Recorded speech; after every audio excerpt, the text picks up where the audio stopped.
Hey there, it's Dr. Massive from Massive Riffs. What plugins should you use on your mix and master bus? Well, today we're going to discuss. Let's go right into Reaper, and we're going to go through it. Okay, here we go. Right here at the beginning of the video, for anybody that wants to see, it's a VU meter, an EQ, a compressor, the same compressor set differently, and Ozone 8. Okay, and inside Ozone 8, equalizer, dynamic equalizer, imager, vintage limiter, and maximizer. There you go. Now, if you'd like to hear about why these are here and how they're used, well, let's do it. Okay. So, the VU meter is just a type of meter.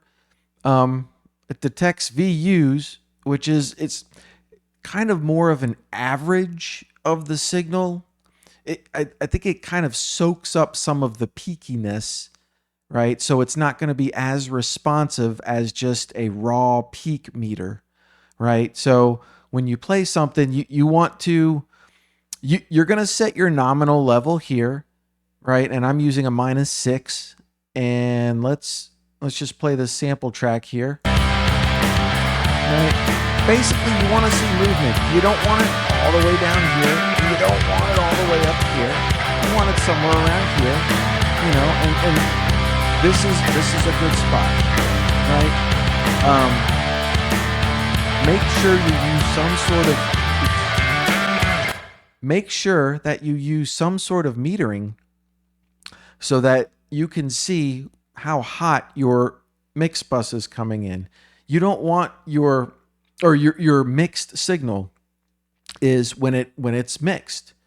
You don't want the signal to be too big to where it's smashing right up here, and you don't want it to be too small where you can barely see it.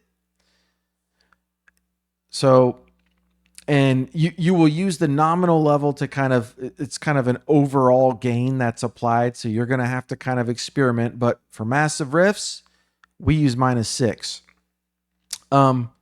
Okay, the next step, once you have a reasonably metered signal, is the bus equalization. And the last video, there's a previous video we did that has the specifics of the bus equalization, but you're going to want to make sure that you use probably a little high pass filtering, maybe a little bit of, subwoofer simulation around 80 hertz to give it some boom. You want to scoop out some mud around 240, somewhere between 200 and 500.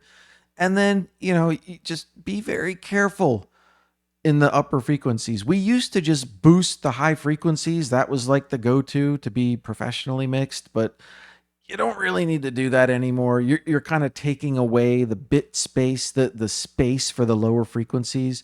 So I actually end up cutting in the 5 hertz area, which ends up doing a slight boost to this anyway. Hey, it works. It works for me. No extra gain, no extra compression or anything like that.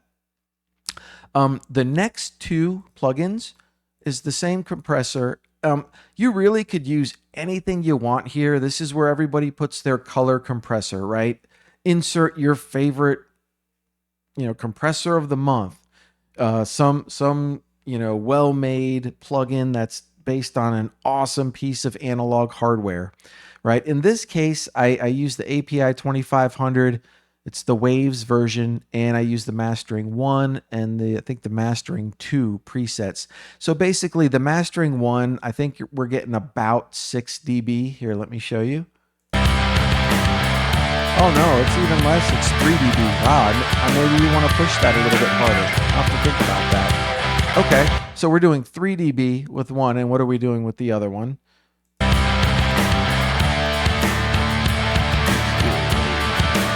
Okay, we're doing about another 3. Okay, so we're doing about equal work. I think maybe you would want to do a little bit more on the mastering 1 and a little bit less on mastering 2. I believe they're akin to the old the what electro or opto type compression, that the mastering compressors that were used.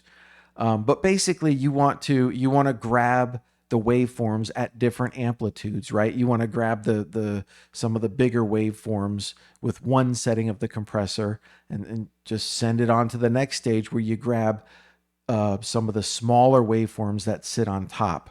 Um, so you're not trying to apply huge effects. You're trying to apply subtle effects with these. And here, I'll just play real quick as an example. Is on, off.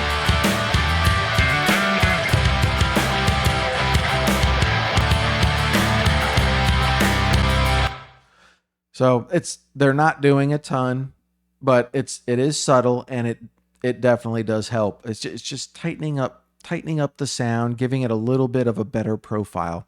And the reason you want to do that, you want to give it some sort of old school analog, really, well designed profile, um, is because you're going to go to Ozone 8 where you're going to blow that signal up. It's going to get big, right? So here's the trick in Ozone. Here's the one trick I'm using. Ozone has this mastering assistant where you use the maximizer and you have it blow up the signal, and then it goes back to the equalizer and the dynamic equalizer, and it tells you, it shows you, hey, these frequencies are the ones that are blowing up, right? These frequencies are really blowing up. These frequencies are blowing up. So you should probably scoop a little bit here beforehand. So you're actually doing the compensation before it is limited. How cool is that? Right? Now, this is no different than the old school engineers sitting there and sweeping back and forth, looking for that sound, trying to find the sweet spots, right? Raising the signal and lowering the signal.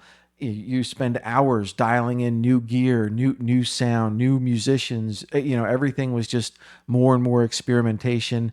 Now, I guess the computer is used to help just basically find, hey, these are the hot spots where the frequency is greatly increasing. So watch these. Take care of these. For the equalizer, I um, did not use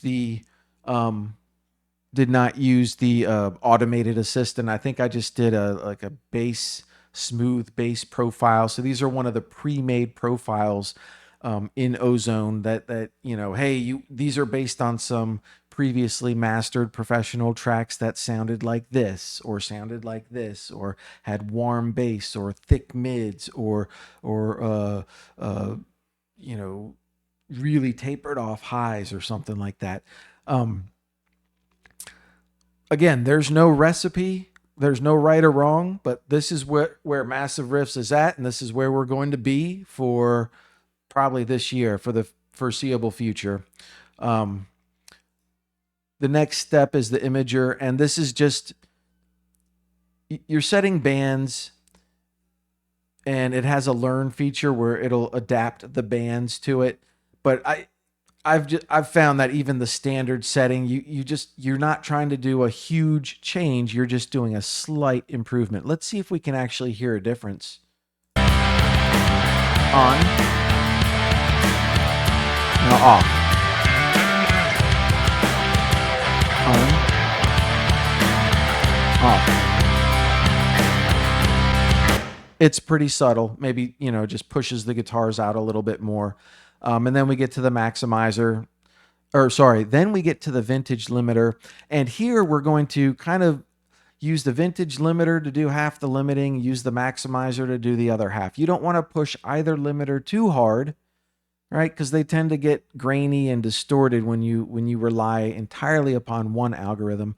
I kind of try and use the vintage limiter to catch those extra drum transients and shave those off, because you really don't need them, and you're trying to let the maximizer really blow the signal up, right? And don't forget to put the ceiling -1 dB So you have a little bit of room to encode it to MP3 because we are going to YouTube. It will have to be encoded. So leave some room so the encoders can do their work as well. I love this setup. This setup has allowed me to do so many things on the individual buses, and all of the effects just start to work. They start to pop. They start to come through. This setup is basically all you need to, give the mix a little bit of color, a little bit of profile, right? And then you scoop out a little bit of the hot frequencies and you blast the thing up, right? So is this a mix bus or is this a mastering bus? I don't know, because I'm comparing the mixes I'm getting with MGK, and I'm not saying I'm the My Bloody Valentine video that's professionally produced. I mean, the drums in that video, in that song, sound fantastic.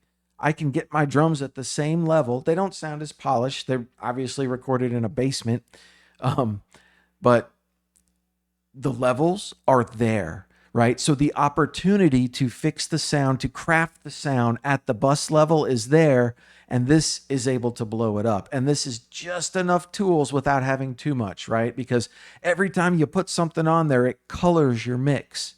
So I like the idea. I like the simplicity. You could take this down to one API 2500. You could go without it, right? And you could just very carefully shape your EQ, maybe add some natural compression with the equalizer. You can turn these equalizers to also be dynamic or compressor-based, threshold-based equalizers.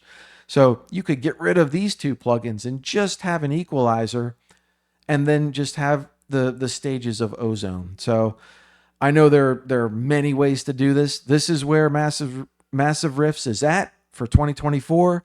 Just want to let everyone know, and yeah, I hope this helps somebody. So let's see where we're at. I hope everybody's doing well. Take care, stay healthy, and remember, be massive.